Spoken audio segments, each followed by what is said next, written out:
Pagi. Kita akan menyelami sebuah periode unik dalam sejarah pergerakan nasional, yaitu masa perjuangan bertahan di era 1950-an. Nah, ini adalah masa di mana pemerintah merupakan perubahan taktik dari penolakan total menjadi strategi yang cerdas, memanfaatkan lembaga yang didirikan kolonial Belanda, yaitu Volksraad, sebagai punggung politik. Tanpa berlama-lama lagi, mari kita mulai pemaparan dari kelompok kita yang beranggotakan ada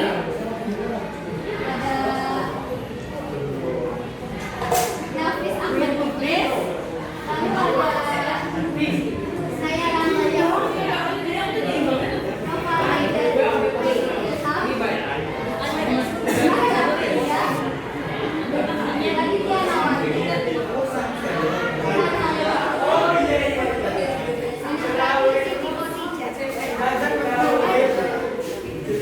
segmen pertama yaitu mengenai pengertian mendasar dari masa perjuangan bertahan dan berjuang sebagai pendidikan Belanda. Kami persilakan kepada saudari Nayara untuk memaparkan.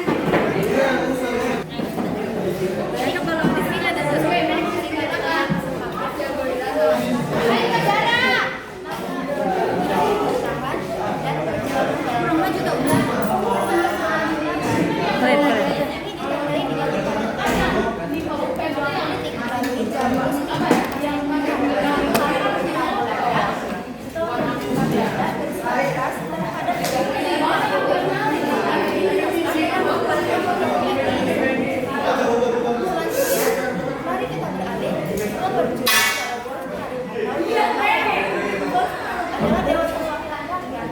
Yang dibentuk oleh pemerintah kolonial Belanda pada tahun 1918.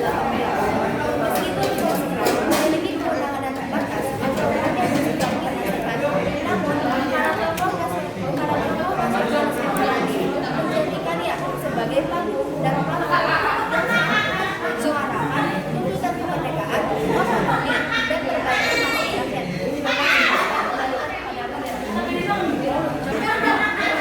Baik, terima kasih Nayara. Jelas sekali bahwa masa perjuangan bertahan adalah fase strategi kooperasi dan Volksraad. Nah, meskipun kekuasaan terbatas menjadikan alat perjuangan dan konstitusional, sekarang mari kita lihat aksi politik apa saja yang terjadi di dalamnya.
Laila pengen sih.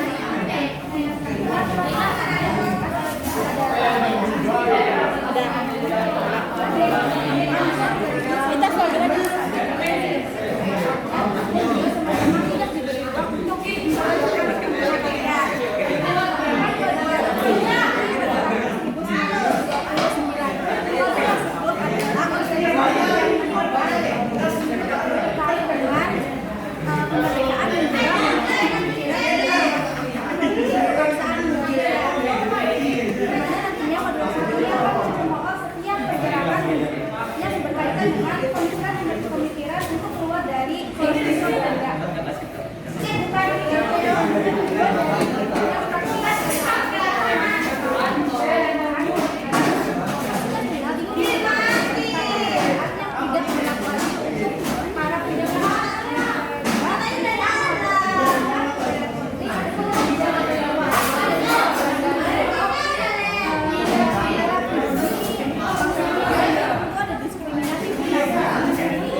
Di sini saya akan menjelaskan.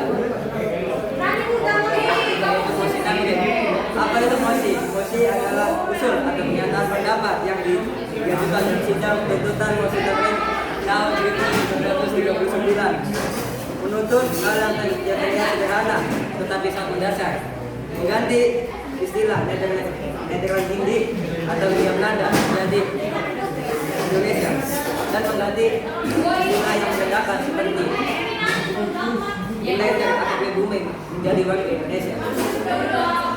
Ini adalah perjuangan kebangsaan. Ini adalah perjuangan simbolis yang sangat kuat untuk menjelaskan agar diakui secara resmi atas identitas kebangsaan Indonesia.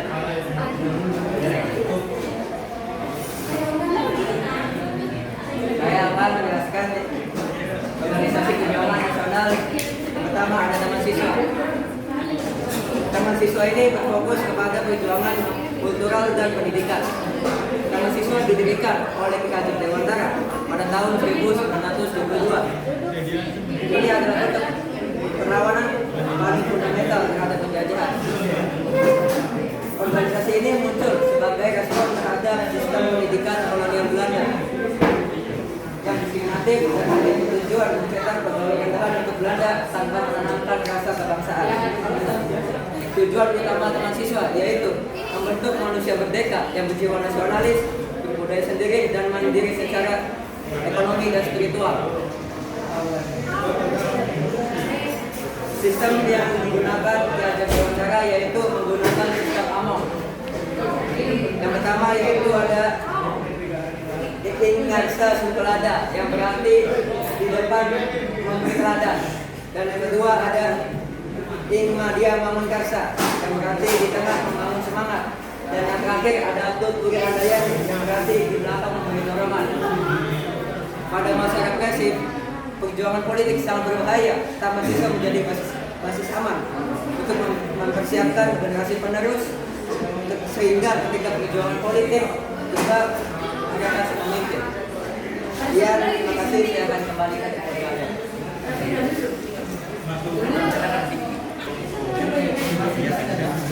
Baik, terima kasih kepada saudara Ramit telah menjelaskan materi Mosi Tamrin serta Taman Siswa. Mosi Tamrin adalah perjuangan simbolis untuk pengakuan identitas kebangsaan, sedangkan Taman Siswa mengingatkan perjuangan harus dilakukan melalui pendidikan yang menjadi cintanya manusia yang menekat. Nah, untuk segmen tentang organisasi perjuangan nasional, yaitu Partai Indonesia Raya serta Federasi Partai yang Revolusioner Gabungan Partai Politik Indonesia atau GAPI, kami persilakan kepada saudara Nova.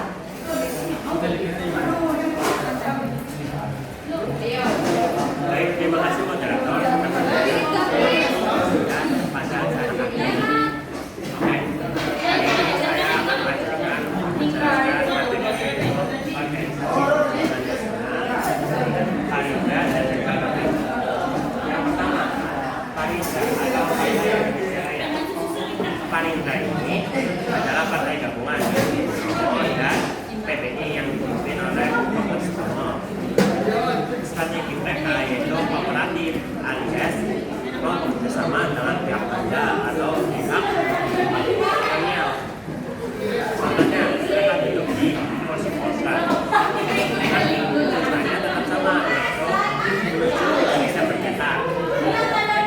Uniknya, Parindra ini bukan cuma fokus pada bidang politik aja, tapi fokus pada bidang ekonomi, yaitu terutama lewat kooperasi untuk membantu perekonomian pribumi pada saat itu dan pada bidang sosial, itu lewat pendidikan.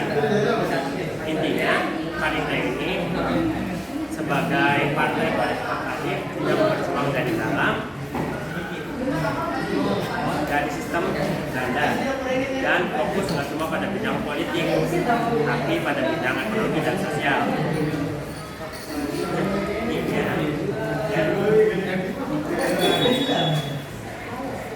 Oke, selanjutnya ada GAPI atau Gabungan Partai Politik Indonesia. GAPI ini diibaratkan aliansi dari semua partai yang ada. Nih, partai-partai yang masuk GAPI, mereka tuh bersatu karena kesal petisi mereka ditolak oleh Belanda. Jadi mereka ini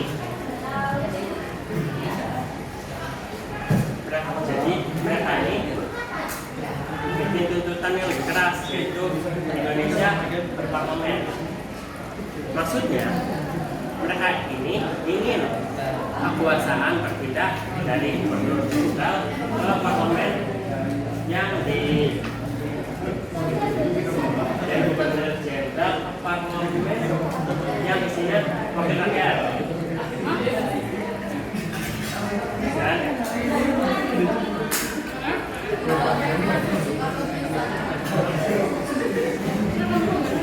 ini adalah pembesar untuk meminta bahwa mereka ini ingin demokrasi. Jadi intinya nih, tapi adalah sebagai persatuan dari berbagai partai politik untuk mencapai satu kesatuan demokrasi. Baik, itu saja dari saya. Terima kasih. Dan kembali ke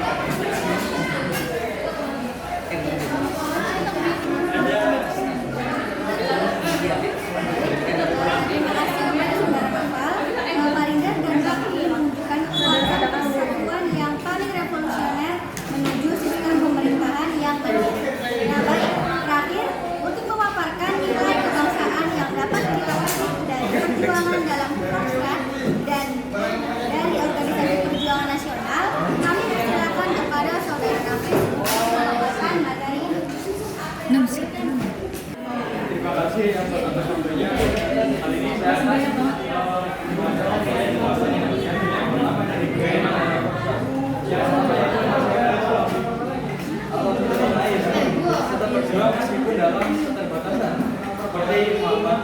samping dan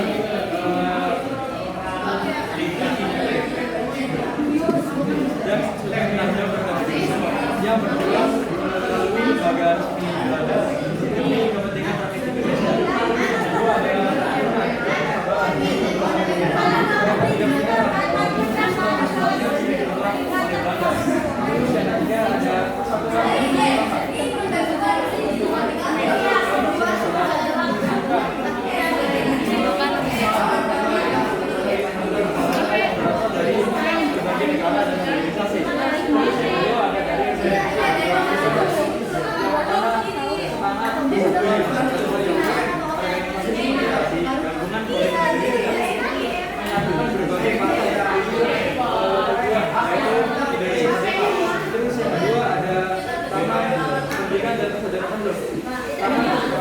pendidikan nasional agar Indonesia tahu atas kebijakannya. Terus yang ketiga ada